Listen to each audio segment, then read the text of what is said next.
Nós vamos ler a palavra de Deus em Romanos capítulo 15. Carta do apóstolo Paulo aos Romanos, capítulo 15.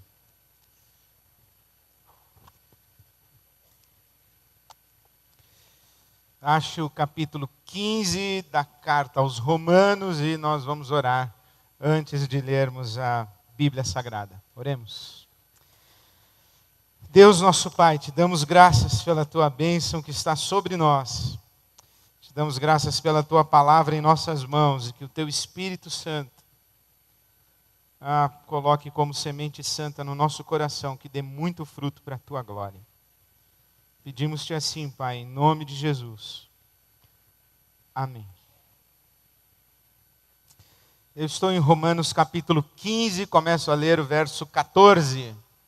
Romanos 15, começo a ler o verso 14. Meus irmãos, eu mesmo estou convencido de que vocês estão cheios de bondade e plenamente instruídos, sendo capazes de aconselhar uns aos outros. A respeito de alguns assuntos, eu lhes escrevi com toda a franqueza, principalmente para fazê-los lembrar-se novamente deles, por causa da graça que Deus me deu de ser um ministro de Cristo Jesus para os gentios, com o dever sacerdotal de proclamar o Evangelho de Deus, para que os gentios se tornem uma oferta aceitável a Deus, santificados pelo Espírito Santo. Portanto, eu me glorio em Cristo Jesus em meu serviço a Deus. Não me atrevo a falar de nada, exceto daquilo que Cristo realizou por meu intermédio, em palavra e em ação, a fim de levar os gentios a obedecerem a Deus, pelo poder de sinais e maravilhas, por meio do poder do Espírito de Deus. Assim, desde Jerusalém e arredores até o Ilírico, proclamei plenamente o Evangelho de Cristo. Sempre fiz questão de pregar o Evangelho onde Cristo ainda não era conhecido, de forma que não estivesse edificando sobre alicerce de outro, mas antes, como disse o profeta Isaías, hão de vê-lo aqueles que não tinham ouvido falar dele, e o entenderão aqueles que não o haviam escutado. É por isso que muitas vezes fui impedido de chegar até vocês. Mas agora, não havendo nestas regiões nenhum lugar em que precise trabalhar, e visto que há muitos anos anseio vê-los, planejo fazê-lo quando for à Espanha. Espero visitá-los de passagem e dar-lhes a oportunidade de me ajudarem em minha viagem para lá, depois de ter desfrutado um pouco da companhia de vocês. Agora, porém, estou de partida para Jerusalém, a serviço dos santos, pois a Macedônia e a Acaia tiveram a alegria de contribuir para os pobres dentre os santos de Jerusalém. Tiveram prazer nisso e, de fato, são devedores aos santos de Jerusalém. Pois se os gentios participaram das bênçãos espirituais dos judeus, devem também servir aos judeus com seus bens materiais. Assim, depois de completar essa tarefa e de ter a certeza de que eles receberam esse fruto, irei à Espanha e visitarei vocês de passagem. Sei que quando for visitá-los, irei na plenitude da bênção de Cristo. Recomendo-lhes, irmãos, por nosso Senhor Jesus Cristo e pelo amor do Espírito, que se unam a mim em minha luta, orando a Deus em meu favor. Orem para que eu esteja livre dos descrentes da Judéia e que o meu serviço em Jerusalém seja aceitável aos santos, de forma que, pela vontade de Deus, eu os visite com alegria e, juntamente com vocês, desfrute de um período de refrigério. O Deus de paz seja com todos vocês. Amém. Amém. Você tem um projeto de vida? Você tem um projeto de vida? Você tem um projeto de vida? Você sabe Atrás do que você está correndo? Você sabe em razão do que você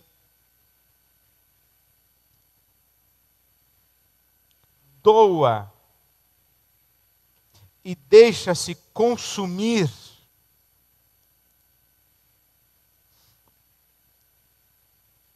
Você tem critérios para administrar o seu dinheiro, o seu tempo, os seus recursos? Você tem alguma coisa pela qual você se sacrifica?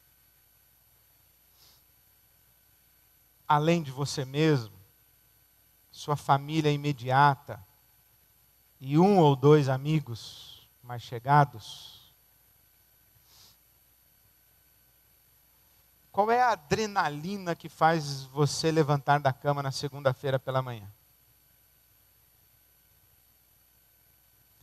O que é que dá o colorido para os seus dias de tal maneira que você não esteja apenas sobrevivendo? Você esteja vivendo. Qual é o seu projeto de vida? Pelo que você se dá? O que é que coloca você de joelhos? O que é que queima no seu coração? E que você não quer morrer sem ver?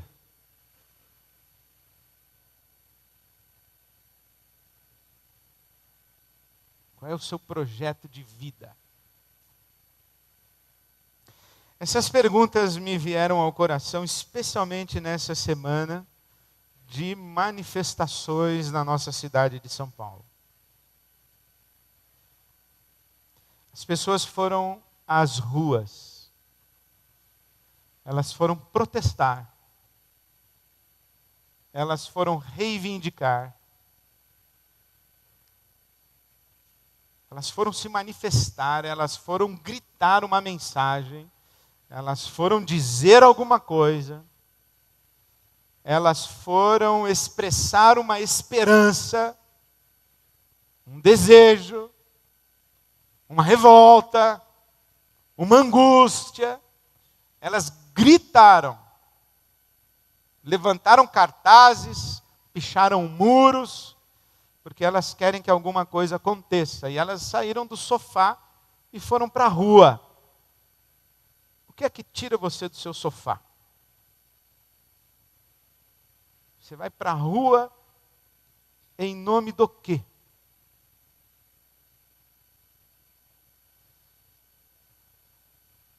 Então, ter visto essa manifestação popular, eu não quero entrar no mérito do que aconteceu, está acontecendo e vai acontecer. Porque vai acontecer muito mais. E é bom que aconteça. Então eu não quero entrar no mérito, eu não quero discutir 20 centavos de aumento da passagem do ônibus.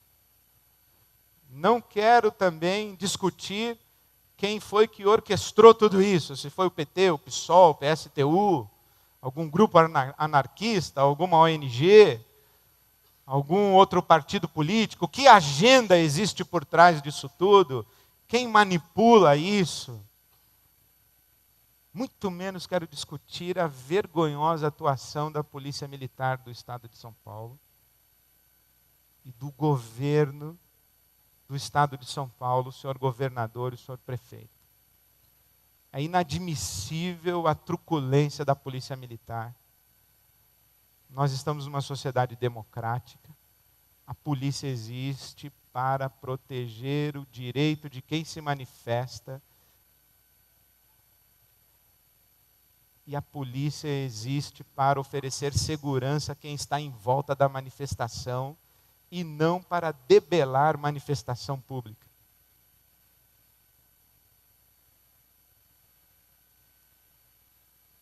Alguém me disse, pastor, manifestação, mas com depredação, toda vez que você colocar um povo em algum lugar, vai ter lata de lixo no chão, vai ter gritaria, vai ter gente com espírito de porco. É o que não falta. Espírito de porco no mundo não falta. Gente oportunista, aproveitadora, gente alienada que não sabe nem o que está fazendo lá, não sabe nem quem é o defunto, mas chora. Então vai ter. Mas em volta de tudo isso, tem uma massa. Tem uma massa que está gritando alguma coisa. E é essa massa que deve chamar a nossa atenção, porque essa massa, ela não está orquestrada e organizada por ninguém, ela foi para a rua gritar. Existe um pessoal que está dizendo assim, olha, nós estamos protestando contra o aumento de 20% na passagem de ônibus. Mas tem um pessoal que aproveitou e tomou como pretexto essa manifestação e foi para a rua gritar. E a gente não sabe qual é a demanda desse pessoal, o que eles estão reivindicando, contra o que eles estão gritando. Nós não sabemos quem são os representantes deles para a gente reunir, negociar. A massa foi para a rua. E Deus queira que vá uma massa muito maior para a rua. Estou até pensando se eu não vou para a rua também. Porque esse país precisa da gente na rua dizendo, vamos acabar com essa pouca vergonha. Ou vamos fazer alguma coisa, ou que minimamente a gente diga, ó, nós estamos vendo essa porcaria toda que está sendo feita aqui debaixo dos nossos olhos, do nosso nariz, nós estamos assistindo e nós não estamos satisfeitos com isso. Com os ratos que estão no poder, nós não estamos satisfeitos. Nós não estamos satisfeitos nem com a igreja que nós chamamos evangélica no Brasil. Não estamos satisfeitos. Não é bom que a gente vá gritar, mas o que me chamou a atenção é que esse pessoal foi para a rua. Aí eu lembrei do Cazuza. Lembrei do Cazuza que disse, o meu partido é um coração partido e as minhas ilusões estão perdidas. E os meus sonhos foram vendidos tão barato que eu nem acredito que aquele garoto que ia mudar o mundo, agora assiste a tudo em cima do muro. Ideologia, eu quero uma para viver. Aí depois que eu lembrei do Cazuza, desse versículo, eu lembrei do Titãs.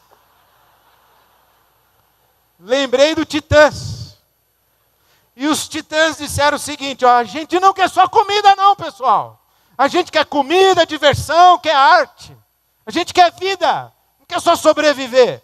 A gente quer sentido, a gente quer alegria, não quer só sobreviver.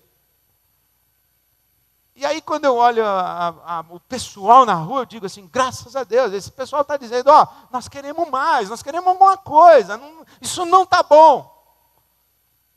Eles estão gritando por uma causa, eles estão abraçando alguma coisa. Eles não querem só levantar e trabalhar, comer, voltar e trabalhar, voltar, comer. Eles não querem a vida, como disse o outro, a vida que vai do prato à boca. Isso não é vida. Então eles estão dizendo, eu quero uma coisa, eu quero ter paixão para viver, eu quero adrenalina no meu sangue para eu levantar segunda-feira entusiasmado, animado. Eu quero olhar para a vida com brilhos nos olhos, eu quero acreditar em alguma coisa, eu quero me dar para alguma coisa, me doar para alguma coisa. Quero significado para a minha vida. Deve ter uma cambada de gente alienada, mas eu fico muito feliz quando tem um pessoal que pelo menos descobre que está alienado e levanta do sofá.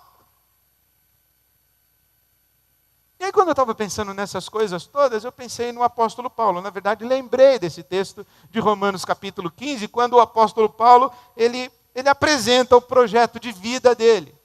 Eu tenho um projeto de vida. Se você perguntasse para o apóstolo Paulo, Paulo, você tem um projeto de vida? Ele diz assim, tenho. Está em Romanos 15, abre a sua Bíblia lá em Romanos 15, começa a ler no versículo 14 que tem o meu projeto de vida. Primeiro eu sei a quem eu sirvo. Eu sei a quem eu sirvo. Tem gente que serve ao Bamerindos, não, Bamerindos não existe mais, né? Tem gente que serve, imagina o cara que serviu ao Bamerindos, nem existe mais Bamerindos. Tem gente que serve Itaú, Bradesco, a Votorantim. ao Ponto Frio, à Volkswagen.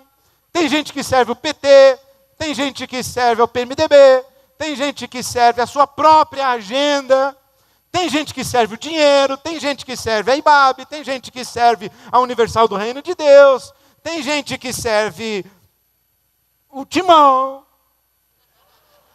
Tem gente para servir tudo, tem gente que serve o diabo e tem gente que serve a Cristo. E Paulo diz assim: eu sirvo a Cristo, eu sou um ministro de Cristo, eu sou um servo de Cristo, eu estou aqui no mundo para servir a Cristo. E aí você diz assim: como é que você serve a Cristo? Prego o Evangelho. Eu proclamo o Evangelho, versículo 16. Proclamo o Evangelho. E proclamo o Evangelho todo, eu prego o Evangelho. E as criancinhas de rua, Paulo, de Jerusalém? Não é comigo não, comigo é pregar o Evangelho. E os idosos? Não é comigo, eu prego o Evangelho. E o pessoal que precisa de casa própria? Também não é comigo, eu prego o Evangelho. E para quem você prega? Para o gentil. Não prego para qualquer um não, para o gentil. É judeu? É com outro. Comigo é só gentil. Eu sou um ministro e tenho o dever sacerdotal de proclamar o Evangelho de Deus para que os gentios se tornem uma oferta aceitável a Deus e para que os gentios venham a obedecer a Deus. Meu negócio é com gentio. E judeu? Não, judeu não é comigo. Sou especializado em gentil. Gente que não é judeu. Muito bem. Então você tem alguém a quem você serve, você sabe como você serve, o que você faz, você sabe a quem você faz. Não, mas eu sei mais, eu tenho alguns critérios aí, para avaliar se eu estou fazendo bem feito. Que critérios? Eu invisto na vida do gentil para apresentá-lo a Deus como uma oferta aceitável. Isso é interessante, porque imagina o seguinte: o Paulo vai lá, prega o Evangelho para o gentil aceita o Evangelho, se converte, aí o Paulo pega o gentil e leva lá para Deus e diz assim: ai Deus, mais um gentil aí, peguei. Aí Deus fala assim para ele: mas tu não tem vergonha de me apresentar esse gentil aí? Mau caráter, sujeito egoísta, indiferente às necessidades dos outros, um sujeito arrogante, prepotente. Eu não aceito essa oferta aí não. Vai trabalhar melhor a vida desse gentil aí, Paulo. Aí o Paulo tem que catar o gentil. Ah, tu me dá um trabalho desgraçado, hein, gentil? Mas vou trabalhar contigo, vou ver se tu toma jeito na vida. Vou gastar mais tempo contigo, vou orar mais por você, vou te ensinar mais as coisas. Vem andar comigo, ver como é que se vive para Deus, como é que se serve a Deus. Então, ele tem critério. Ele sabe o que ele precisa fazer, sabe para quem ele precisa fazer, sabe o que ele tem que fazer, ele sabe quem mandou ele fazer o que ele está fazendo, e ele sabe também onde ele tem que fazer. Ele diz aí no versículo 20, sempre fiz questão de pregar o Evangelho onde Cristo ainda não era conhecido. Ah, ele tem um campo de atuação. Você fala para ele: Paulo, vem aqui para a Bahia. Ele fala assim: não, na Bahia está cheio de igreja já, eu não quero saber da Bahia. Bahia não é comigo. Goiânia muito menos. Anápolis, então, que é a cidade mais evangelizada do Brasil, eu não quero nem passar lá. Já está cheio de igreja lá, eu tenho que pregar onde Cristo não é conhecido. Então, ele tem planejamento. Ele tem prioridade. E ele tem uma consciência de que os recursos dele não são suficientes. Porque na hora que Deus fala assim: tu não tem vergonha de me entregar esse gentil? Aí o Paulo diz assim: aí já é um problema do Espírito Santo, né? Porque para mudar a vida desse traste, só o Espírito Santo. Só Jesus na causa. E o Paulo sabe, porque ele diz assim: olha, não me atrevo a falar nada, exceto daquilo que Cristo realizou por meu intermédio. É como se o Paulo dissesse assim: ô Jesus, é o seguinte, eu estou pregando aqui o Evangelho, mas tu tem que dar uma força aí. Tu tem que fazer uns milagres aqui em volta para ver se o pessoal acredita. Faz um salamaleque aqui comigo para ver se... E outra coisa, ó, o gentio, para ser uma oferta aceitável, tem que ser santificado pelo Espírito Santo. O Paulo sabe que ele não tem os recursos e a força não está nele, a capacidade não é dele, ele sabe. Ele sabe que quando ele levanta na segunda-feira, ele tem que cair de joelhos e falar assim: se o Senhor não edificar a casa, em vão eu vou trabalhar. Se o Senhor não guardar a cidade, não adianta eu vigiar. Se o Senhor não fizer frutificar a minha semente, não adianta eu plantar. Aí Deus fala assim: tudo bem, eu vou fazer frutificar a sua semente, mas vai plantar. Acorda cedo, hein? E vai plantar. E fica de vigia aí no muro. E começa a edificar a casa, que eu vou abençoar, mas eu tenho que ter alguma coisa para abençoar, né? Tu aí na rede, não dá. Então o Paulo vai falando aqui das coisas dele, e ele tem inclusive noção de tempo.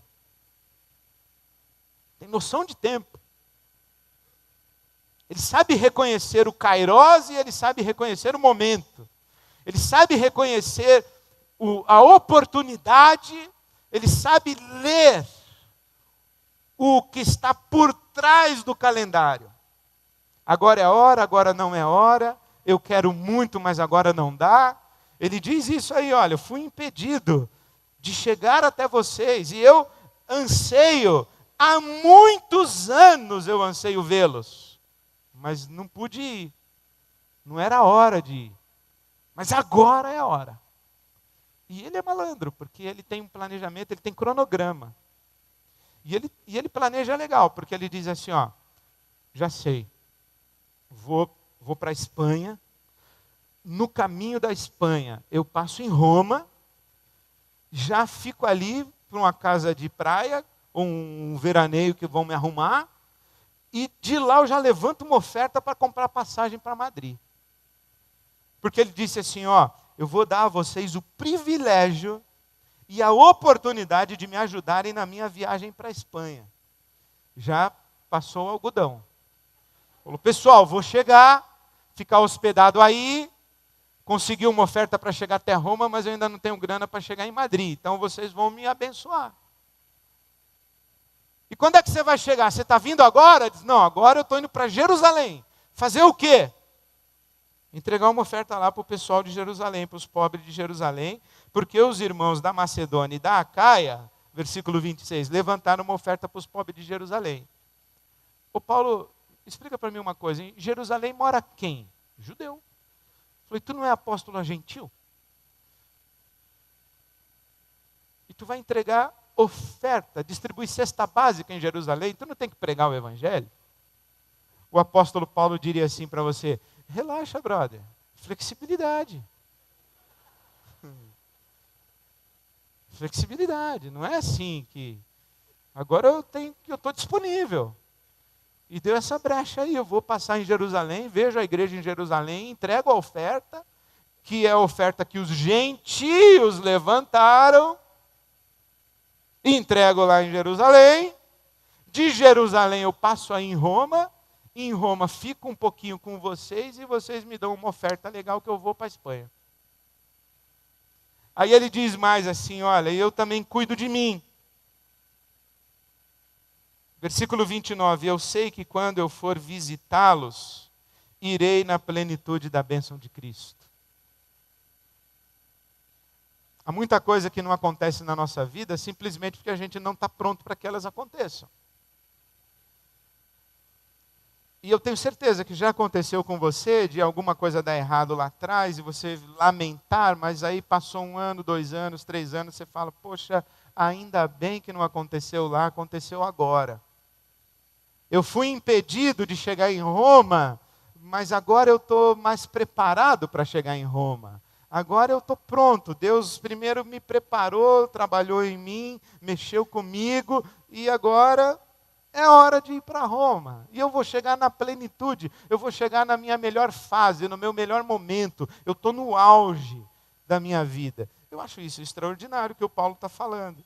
Então, quando você olha aqui, você vê que ele sabe o que faz, quem mandou ele fazer, para quem ele faz, quando faz, com que recursos faz, quem pode ajudá-lo a fazer o que ele quer fazer. Ele tem critérios para verificar se ele está fazendo bem feito ou não está fazendo bem feito. E ele conta com a intercessão de todo mundo. Ele fala, olha, eu conto com vocês. Orem por mim. Orem por mim para que o meu trabalho seja aceitável, que eu fique livre do pessoal lá na Judéia, que todo mundo me acolha e que dê certo essa viagem aí para Jerusalém. E depois eu vou chegar aí e vou ter um período de refrigério com vocês. Ele tinha inclusive essa flexibilidade para descansar também. Vou ficar aí em Roma um pouquinho descansando, ter um tempo de refrigério e depois eu caio na estrada de novo para continuar o meu sagrado encargo de fazer o que Deus me mandou fazer. E se o pessoal falasse, não, mas fica aqui com a gente em Roma, ele diz assim, não, vocês não precisam de mim. Vocês não precisam de mim. Versículo 14. Vocês estão cheios de bondade, plenamente instruídos e são capazes de aconselhar-se uns aos outros. Vocês não precisam de mim. Quem precisa de mim é a Espanha. Estou indo embora para a Espanha. Então isso aqui é uma coisa muito interessante. Eu imagino como é que o apóstolo Paulo acordava na segunda-feira. Pô, tem que chegar na Espanha. Como é que eu chego na Espanha?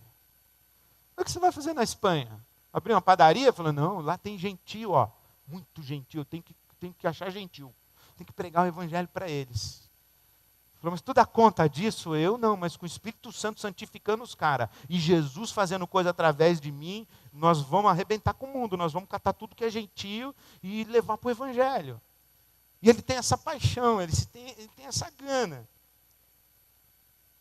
Aí eu leio isso aqui, eu pergunto para mim mesmo e pergunto para você. Qual que é a sua, hein? Se Deus perguntasse para o Paulo assim, ô Paulo, e aí, cuidou da educação em Jerusalém? Falou, não é comigo não, Deus. Isso aí, escola lá em Jerusalém não é problema meu. E hospital? Você fez um hospital lá em Corinto? Que hospital? Eu lá tenho que fazer hospital? E olha, graças a Deus, imagina essa cena, né, meio desenho do Pica-Pau, assim. Você chega no portão do céu e Deus olha para você e fala, e aí, Ed, tudo bem? Eu digo, sim, senhor, tudo bem. E Deus vai fazer um monte de pergunta para mim a respeito de um monte de gente, um monte de coisa que tem para ser feita no mundo, e que eu vou de boa olhar para ele e falar assim, senhor, isso aí não era problema meu, não. Isso aí era com a minha mulher. Isso aí era com o Andrei, isso aí era com o Cláudio, isso aí era com o Levi, isso aí era com o Ari. Eu falo com ele. Isso aí não era problema meu, não. Isso aí era problema.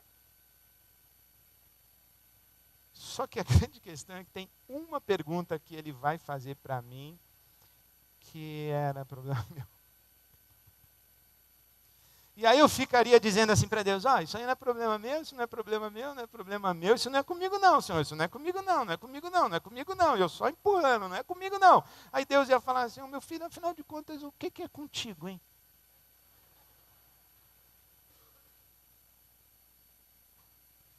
Pô, comigo era o seguinte, Senhor, eu me formei, né?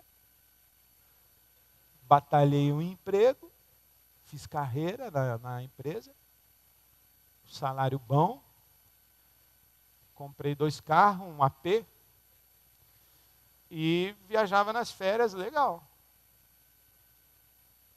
Eu queria ver tu ter essa cara de pau de falar isso para Deus. Ele vai olhar para você e vai dizer assim, louco, você é louco!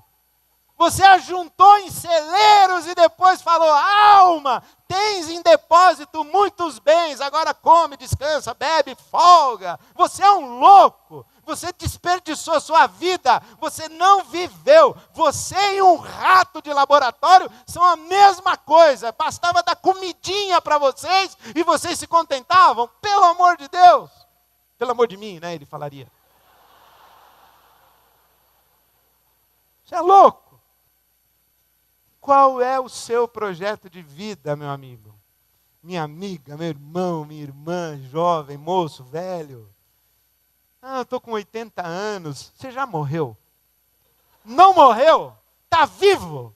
Então tem alguma coisa para você fazer aqui. Pode procurar que Deus vai dizer para você uma coisa para você fazer com 80 anos, com 90 anos. Tem alguma coisa para você fazer. E se você é moço, é jovem, pergunta logo para Deus: Deus, o que eu faço da vida, além de fazer essas coisas aí que todo mundo faz? Deus está olhando para a gente e fala assim: vocês não são aquele pessoal que disse para mim que iria buscar o reino de Deus em primeiro lugar e que não ia viver ocupado e preocupado com o que comer, o que beber, o que vestir, onde morar? E que vocês iam deixar que eu cuidasse de vocês, e que vocês iam correr atrás do meu reino e da justiça do meu reino? Vocês não são esse pessoal? Tá, então, como foi que vocês correram atrás? Vocês saíram do sofá para quê? Dedicaram os melhores anos de suas vidas correndo atrás de quê? Graças a Deus nós temos a IBAB como um projeto comum para nós. Para muitas pessoas, eu posso dizer, uma das coisas que Deus vai pedir contas para mim vai ser: ô Ed, e a IBAB? Vou dizer: Senhor, eu fiz o melhor que eu pude. Dediquei, dei tudo que eu tinha. Da melhor maneira. Mas eu sei que Deus vai fazer mais perguntas para mim, porque Deus tem sonhos para nós que são comuns, mas Deus também tem sonhos particulares para nós. E se você está pensando que eu estou imaginando assim que você vai ser presidente da República, não. Talvez a pergunta para Deus, de Deus para você seja: e sua mãe, você cuidou dela? Há pessoas, por exemplo, que dedicam a vida a cuidar de uma pessoa só, e não lhes sobra tempo, dinheiro, energia emocional, espiritual, para mais nada a não ser cuidar daquela pessoa. Susana Wesley, por exemplo, teve 19 filhos. Pensa você com 19 filhos. Pensa. Está reclamando dos 2 lá, a traquininha que tem na tua casa? Pensa, 19. 19. Mas você acha que Deus vai perguntar para Susana Wesley? Falei: escuta, minha senhora, só não evangelizou a China, não? Tinha 19 moleques lá em casa. Só que Susana Wesley teve um filho chamado John Wesley,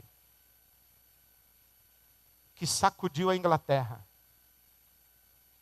E teve um filho chamado Charles Wesley, que compôs muitas músicas que você canta e não sabe que ele compôs. Qual foi a grande obra da vida de Susana Wesley? Ser mãe de 19 crianças. Então não estou dizendo para você se dedicar numa igreja, numa ONG, num projeto. Pode ser uma pessoa, pode ser uma família. Mas isso que você vai fazer, você tem que dizer assim: foi Deus que me deu isso aqui para fazer. Essa aqui é a minha tarefa sagrada. É o meu sagrado encargo. Eu faço isso aqui porque Deus me deu isso aqui para fazer. É isso aqui que me coloca de joelhos. É aqui onde eu canalizo a minha energia. É por isso aqui que eu me sacrifico. É para essa causa aqui que eu peço ajuda. Eu peço oferta, eu peço oração, eu peço cooperação. É para isso aqui. E eu tenho certeza que quando eu chegar lá no portão, que Deus vai fazer uma pergunta para mim, eu sei a pergunta que Ele vai fazer. E eu sei o que eu vou responder. Eu peço a Deus, por você e por mim, não apenas que a gente consiga discernir qual a pergunta que Deus vai fazer para nós, mas que a gente tenha como dar resposta para Deus e uma resposta que seja fiel. Que a gente diga assim para Deus: Deus, obrigado, Senhor, eu combati um bom combate. Acabei a carreira, guardei a fé. Obrigado, Senhor. Obrigado, porque o Senhor me deu um propósito de vida e um projeto de vida. Valeu a pena. Como disse o apóstolo Paulo, em nada tenho a minha vida como preciosa. Minha vida não vale nada para mim, a menos que eu complete a minha carreira e cumpra o ministério que eu recebi do Senhor, de dar testemunho do Evangelho da graça de Deus. Deus, eu dediquei a minha vida a dar aula na 2ª série de uma escola pública na periferia de São Paulo. E o Senhor viu que todo dia eu me ajoelhei e eu orei por todos os meus alunos e eu me dei para eles. Porque eu entendi que foi ali que o Senhor me colocou. E foi esse o sagrado encargo. E eu te agradeço porque valeu a pena. Foi um bom combate, Senhor. Meninos do 2º ano. Meninas do 2º ano. Valeu a pena, Senhor. Hoje à tarde a gente estava reunido lá na sede nova e começamos a orar pelo espaço das crianças lá, e alguém estava orando pelas crianças. E aí veio no meu coração um desejo, um sonho que eu falei para Deus assim, falei, Deus, desse ministério infantil aí vão surgir muitos pastores, missionários. A vocação de ser pastor, vai ter muito menino que vai sair daí, vai ser engenheiro, advogado, médica, muita doutora, mas algumas meninas aí vão ser pastoras, e uns meninos aí vão ser pastores. E os meus olhos vão de ver meninos que vão se ajoelhar, eu vou pôr a mão na cabeça deles e eu vou abençoá-los para o ministério pastoral. Sonho do seu coração, hein? Pelo amor de Deus. Deus que enche o nosso coração de sonhos e nos dê coragem para dar resposta a esses sonhos. Amém.